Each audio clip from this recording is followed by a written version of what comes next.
Oi gente, tudo bem com vocês? Bom, hoje nós vamos comentar um pouco sobre a terceira temporada de Outer Banks com spoilers. Eu não vou dar uma analisada episódio por episódio, eu só vou falar aqui no geralzão o que eu achei, se eu gostei, se eu não gostei, e o que eu não gostei, o que poderia melhorar e o que não era necessário para a história dessa temporada. Então é isso, se inscreve no canal que estamos umas 600 inscritos, ativa o sininho aí pro YouTube te avisar quando tiver vídeo novo.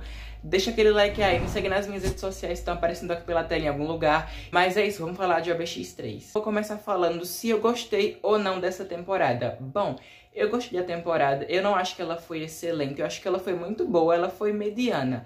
Ela tá ali pra mim no nível da primeira temporada. Eu gosto mais da segunda, a segunda ainda continua sendo a minha favorita. Mas teve coisas nessa temporada que eu não me agradei muito. E uma dessas coisas foi o pai do John B, o Big John. Ele foi um personagem completamente desnecessário. Eu confesso pra vocês que sempre que aparecia ele, a maioria das vezes eu acabava dormindo, eu tinha que voltar 2 minutos de cena pra eu entender ali o contexto da história do que tava se passando, porque tava muito chato. Por mim, ele teria continuado morto, que não faria nenhuma diferença, mas eles resolveram trazer o personagem do mundo dos mortos, sendo que não precisava. O pai do John B só queria saber daquele tesouro lá do Eldorado. Ele não tava nem aí pro próprio filho, ele tava atrás do tesouro, porque o foco dele era o tesouro. Ele nem confiava no John B por conta dessa falta de confiança do pai do John B. O próprio John B acabou balançando o relacionamento dele com a Sarah, porque ele não poderia contar as coisas que o Big John tava ali planejando com ele pra Sarah. Porque pelo fato da Sarah ser uma Cameron, né,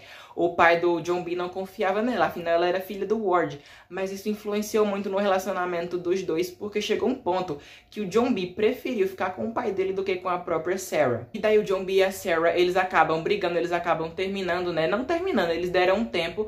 Daí a Sarah, ela acaba se aproximando do Topper, que apareceu nessa temporada, e eles acabam ficando. Sim, a Sarah, ela traiu o John B com o Topper. E sim, eu passo o pano pra Sarah, porque o John B não tava nem aí pra ela essa temporada. Essa é a minha opinião. O John B só queria saber da Sarah quando ela fazia alguma coisa que beneficiava a ele, não quando beneficiava o grupo, né? Porque quando ela vai contar, né, que ficou com o Topper, ele acaba agindo de uma maneira muito violenta, não só com o Topper, mas com ela. Ele só não faz chamar a Sarah de santa. Ele tem a cara de pau de falar pra Sarah: Sarah, era a gente sempre tinha essa confiança um no outro e você quebrou. Só que o John B quebrou ela primeiro, não contando as coisas pra Sarah. Daí ela fica meio mal, né, e vai embora com a Kiara.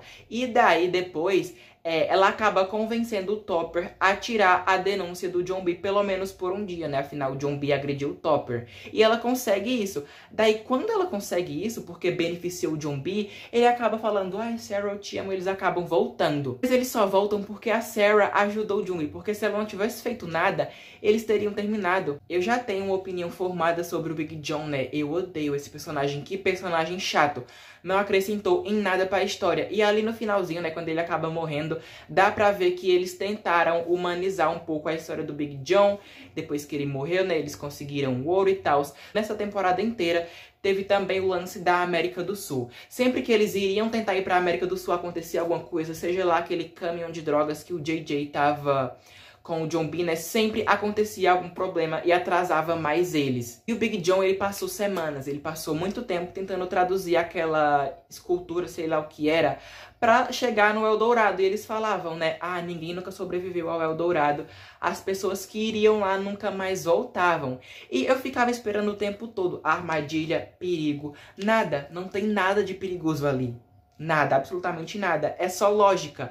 A pista que o Big John deu pra Sarah, ela conseguiu desvendar e acharam um tesouro. E foi só. Pra mim isso foi muito fácil. É claro que teve consequências, né? Pessoas morreram. O Ward morreu, graças a Deus. O Sr. Singh também, no início, ele foi um vilão bom, né? A gente viu ele ali sequestrando a Kiara e o Rafe também, né? Porque o Rafe tava ali tentando vender o ouro, vender a cruz.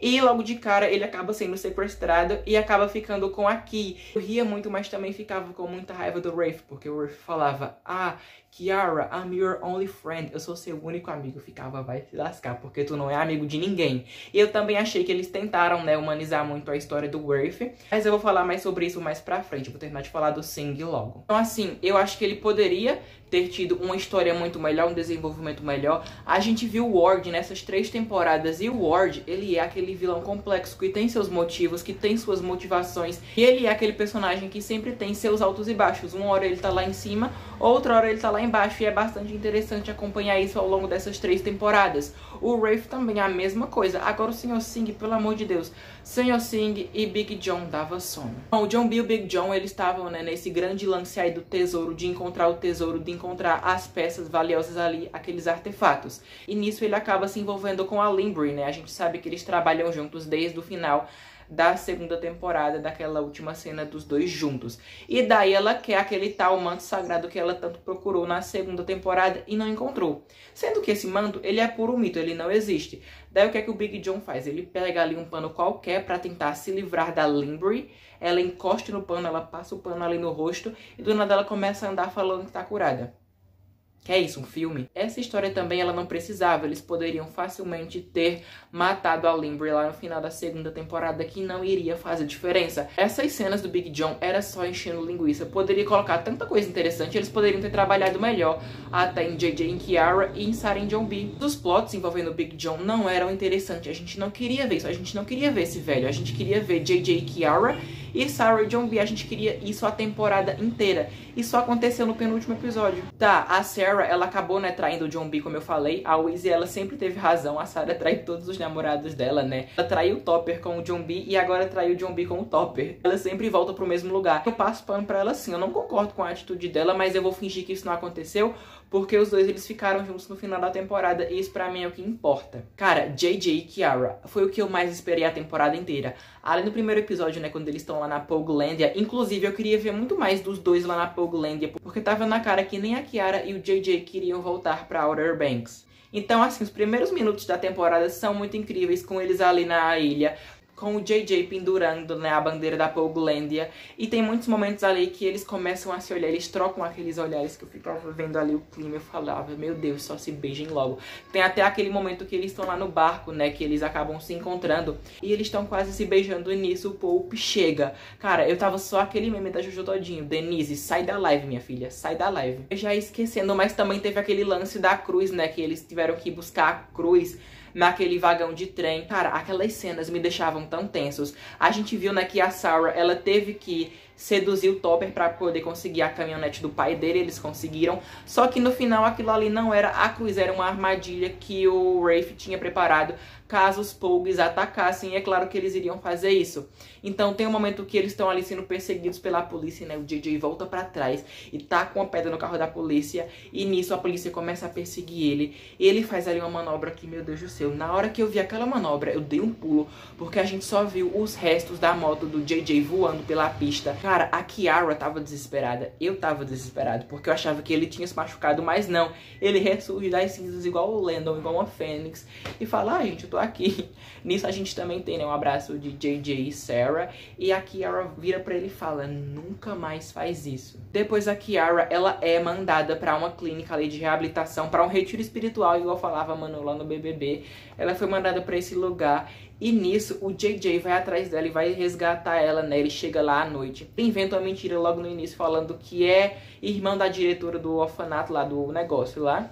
E nisso, ele acaba falando que o gato da Kiara morreu, sendo que a Kiara nem gato tem. Eu morri de dar risada com as mentiras que o JJ inventava, e ele sempre se metia em problema, como sempre. Então daí a gente acaba vendo, né, eles se encontrando à noite, eles dando ali finalmente o beijo deles. Eu gostei, eu achei icônico. Só que eu queria um momento mais íntimo ali dos dois, sabe, deles a sós. Não com plateia, mas mesmo assim não deixou de ser icônico, não deixou de ser perfeito. E a Kiara, ela passou a temporada inteira tentando ficar com o JJ, tentando conversar com ele, e ele sempre fugia. Eu entendo o JJ, claro que eu entendo os motivos dele. Ele, desde a primeira temporada, tá ali se fudendo, se metendo em problemas. É sempre assim. E ele tem essa questão de não se abrir pra todo mundo, porque ele tem esse problema de confiança, afinal ele só se ferra. E pra piorar a situação, o pai da Kiara era só julgando ele o tempo inteiro, chamando ele de ladrão. Tem um momento que ele acaba escutando e ele acaba pensando, já que eu sou ladrão, então agora eu vou ser mesmo. Eu vou dar um motivo pra vocês me odiarem de verdade agora. E é isso que ele acaba fazendo, só que ele não quer fazer isso. Ele faz isso porque o pessoal dá motivo, sabe? Ninguém nunca colocou o JJ como prioridade, sabe? E a Kiara tava fazendo isso, ele tava assustado, porque ele não sabia o que ele tava sentindo, até chegar no final que ele acaba falando, né? Kiara, eu te amo, é a mesma coisa ela fala, né, JJ, eu te amo, e eles acabam se beijando. Cara, foi muito bom ver JJ e Kiara, apesar de ser só uma cena, né, deles se beijando ali, depois não tem mais nada, eu queria ver muitos momentos fofos dos dois, só que não acaba tendo. Pope e Cleo também é a mesma coisa, foi muito bom, foi muito interessante ver as cenas dos dois, né, a dinâmica que eles tinham. Cara, a Cleo, em vários momentos, ela roubava ali a cena. A Cleo, ela é icônica, eu me apaixonei por essa personagem de um jeito, vocês não têm noção. Bom, o criador da série, ele falou que esse último episódio da terceira temporada seria o melhor da série, só que eu não achei. Eu acho que teve muita coisa ali que foi muita enrolação, eles falaram, né, como eu falei pra vocês logo no início do vídeo. Eu acho que poderia ter sido muito mais complicado, mais complexo pra eles, né? Só que tudo acabou sendo ali muito fácil e muito rápido. Então eu acho que pra mim o melhor episódio até agora foi o final da primeira temporada, com eles ali em alto mar, o barco virando.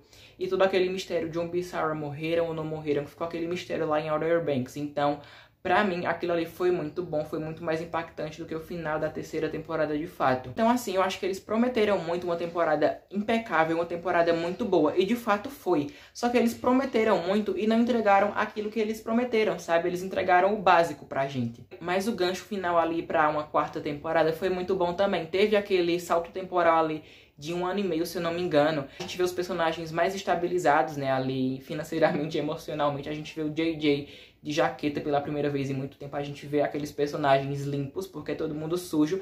E daí tem aquele carinha chegando falando do tesouro do Barba Negra, né, que vai ser o próximo mistério, o próximo tesouro da quarta temporada. Mas eu acho que na próxima temporada vai ser uma nova etapa pra série, porque eu acho que se tiver outro salto temporal, os personagens, eles não vão ser mais adolescentes, eles vão ser adultos, e eu acho que os problemas vão ser mais complicados e mais complexos. Então eu acho que isso pode ser um ponto positivo.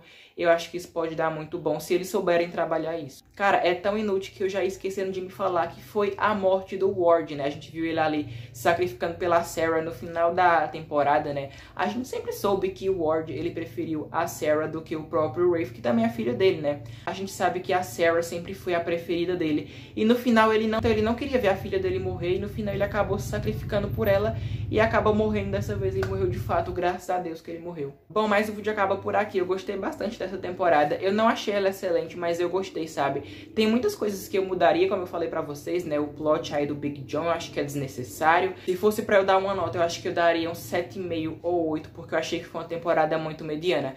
Teve muitas coisas que ficaram jogadas, né, como eu falei pra vocês. Teve até a Rose e a Weezy. Cara, a Weezy, ela só apareceu uma vez, deu um abraço no pai dela e depois mandou um áudio pra Sarah. Só que, na verdade, era o Ward que queria falar com ela.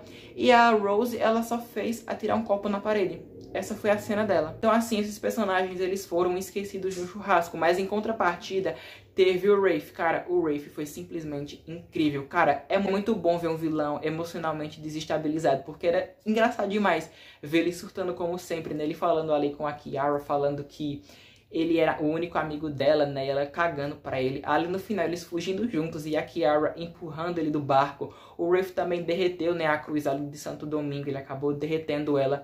E o Pope ficou muito puto com ele. Mas aquela namorada ali que o Rafe arrumou, eu acho que ela vai ser a chave pra poder humanizar ele numa próxima temporada. Que eu acho que tá, assim, caminhando pra isso. Eu acho que esse é, de fato, o caminho do Rafe. É como a Manu Gavassi sempre fala. Existe o vilão de Malhação, que é aquele vilão que no final se arrepende. Existe o vilão de Novela das 9, que começa mal e termina mal. E eu acho que o Rafe, ele é um vilão de Malhação. Eu acho que ele vai ter a sua grande redenção aí numa próxima temporada. Porque eu também gostei da namorada dele. Eu achei ela interessante. Ela era basicamente a psicóloga do Rafe. Eu também ia esquecendo de falar da mãe e do pai da Kiara, que ali no final da temporada todo mundo tava aplaudindo, né, eles. E no finalzinho a gente escuta a mãe da Kiara e o pai dela falando: parabéns, filha, a gente te ama. E que amor é esse? Porque eles fizeram a vida da Kiara a temporada inteira no inferno. Mandaram ela pra aquele lugar lá e fala que ama ela, que tá orgulhoso dela. Que orgulho é esse? E também é impagável a cara do Topper lá no finalzinho, né, quando eles estão lá sendo aplaudidos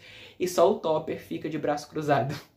É o karma. Mas é isso, eu não tenho mais nada pra falar, eu já falei tudo que eu tinha pra falar. Eu acho que a quarta temporada, ela pode ser, sim, a melhor da série. Eu acho que ela pode ter um desenvolvimento muito melhor, com os personagens mais maduros, com esse salto temporal. Mas é isso, comenta aqui o que você acha sobre essa temporada, que eu vou adorar saber. Se inscreve no canal, que estamos a 600 inscritos. Deixa muito like aí, me segue nas minhas redes sociais, que estão aparecendo aqui pela tela em algum lugar. E é isso, até o próximo vídeo. Tchau.